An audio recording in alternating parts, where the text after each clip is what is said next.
For over 240 years, the American flag has represented our country. It symbolizes our nation's strength and unity. Here's a little history on how our flag originated. On New Year's Day, 1776, George Washington and his American forces were laying siege to the British-controlled Boston. After taking control of Boston from the British, Washington ordered the Grand Union flag, the unofficial flag of the American Revolution, to be hoisted at Prospect Hill.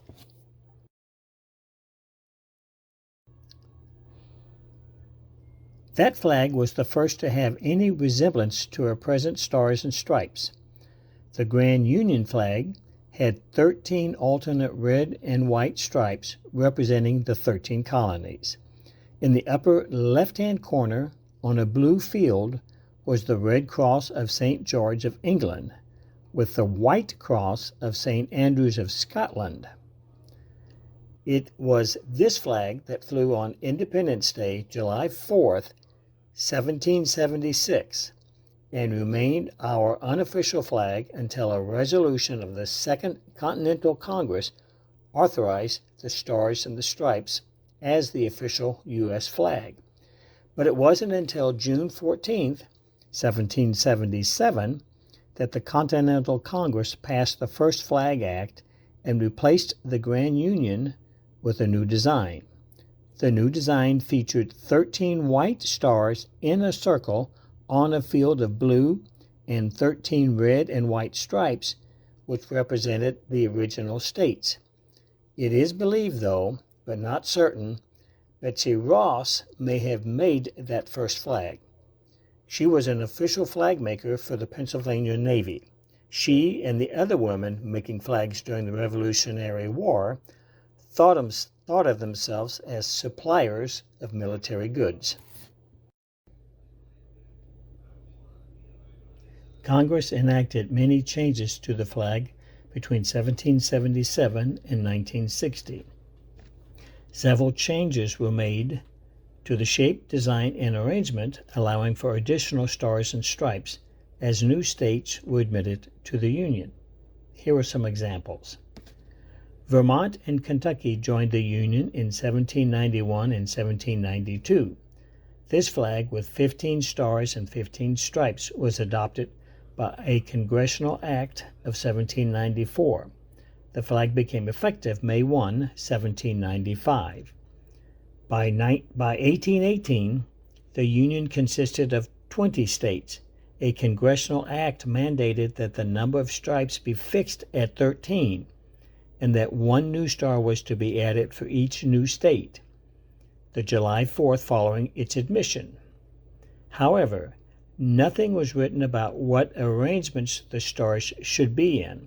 This and the following two flags were all used. Here's another 1818 flag.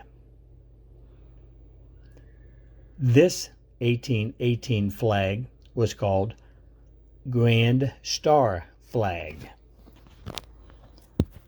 The 1861 flag had 34 stars, adding Kansas.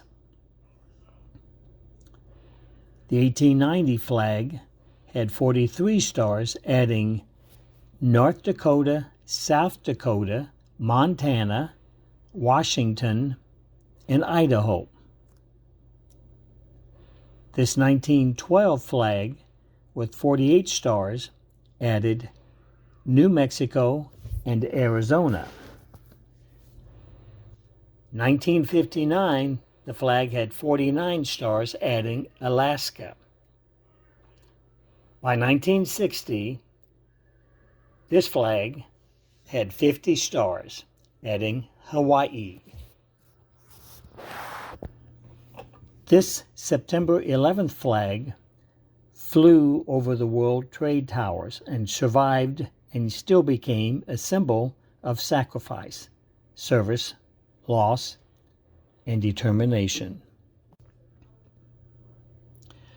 Many believe that the idea for celebrating the flag may have started on June 14th 1885, when Bernard J. Segrin, a 19-year-old schoolteacher from Stony Hill, Wisconsin, put a 10-inch flag with 28 stars in a bottle and placed it on his desk. He then had his students write essays on the flag and its significance. This marked the beginning of his many long years of passionate and dedicated determination to bring about national recognition and observation of Flag Day. When he turned 50, his efforts finally paid off.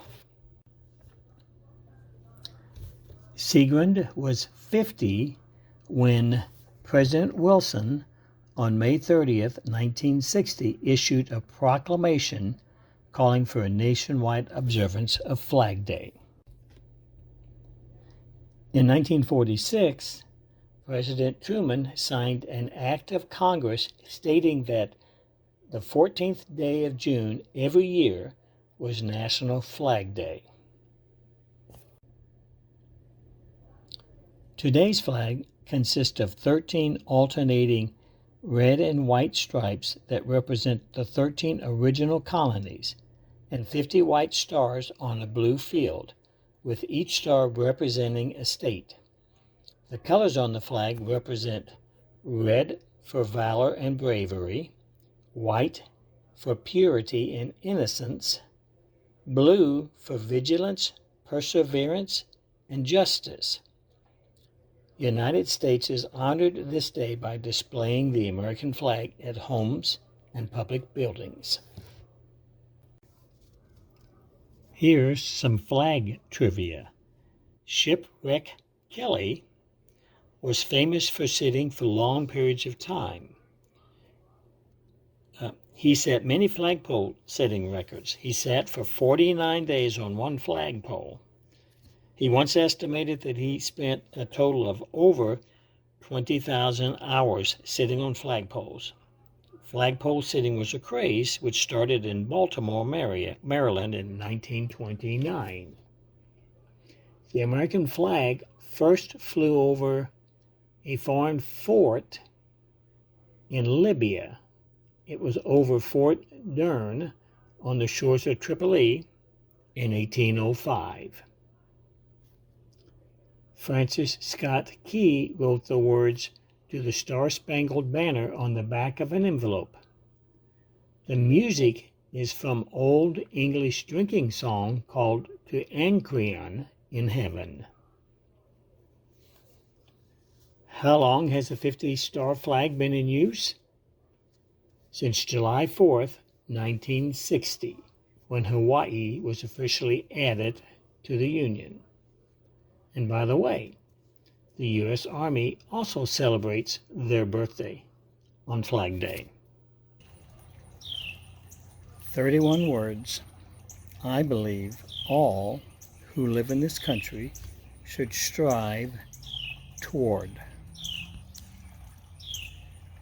I pledge allegiance to the flag of the United States of America and to the republic for which it stands, one nation, under God, indivisible, with liberty and justice for all.